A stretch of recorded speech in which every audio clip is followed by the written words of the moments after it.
Cet objet volant n'est pas non identifié. Il s'agit d'un quadricoptère, un engin qui se déplace dans les airs grâce à 4 rotors.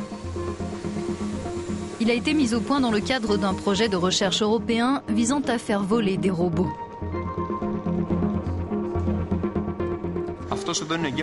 Ici, c'est le cerveau, pourrait-on dire.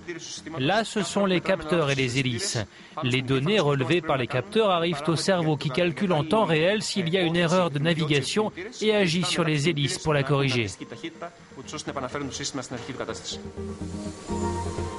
Ce prototype, qui dispose de caméras embarquées, peut voir autour de lui et trouver son chemin dans un environnement en 3 dimensions. Il est capable d'éviter les obstacles et revient à son point de départ si on l'écarte de sa trajectoire. L'engin lui-même doit savoir où il se trouve, à quelle vitesse il bouge et à quoi ressemblent les alentours.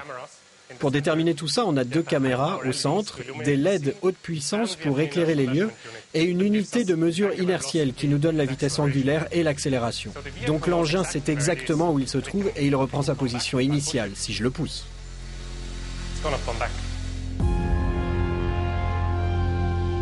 Les robots volants peuvent prêter main forte quand il s'agit de réaliser des tâches risquées et répétitives. Par exemple dans l'industrie, pour inspecter des parois ou des conduites.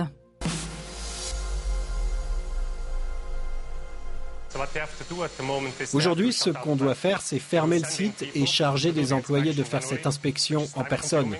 Ça prend du temps et c'est très dangereux. Des gens perdent la vie lors de ces opérations.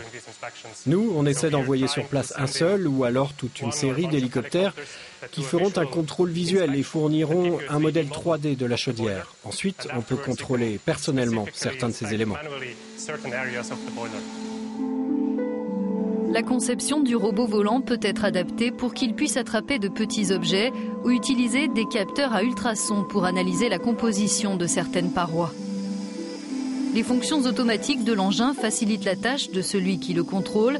D'après les chercheurs, on n'a pas besoin d'être un expert pour pouvoir le manœuvrer. C'est très facile d'utilisation, on n'a même pas besoin de savoir comment le piloter, on doit simplement appuyer sur les boutons pour le faire tourner à droite, à gauche, monter ou descendre. Ces commandes automatiques nous donnent la garantie que les utilisateurs inexpérimentés sauront l'utiliser, c'est presque comme dans un jeu vidéo.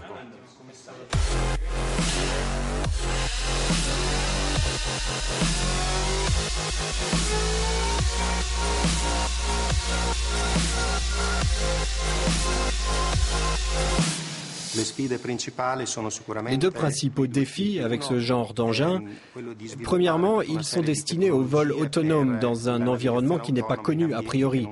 Donc ça nous demande beaucoup de travail en plus pour réussir à avoir une idée de l'environnement en temps réel grâce aux capteurs embarqués. Le deuxième défi de ce projet, c'est que ces systèmes doivent pouvoir fonctionner en mode automatique, non seulement en volant librement, mais aussi quand ils touchent un obstacle dans l'environnement.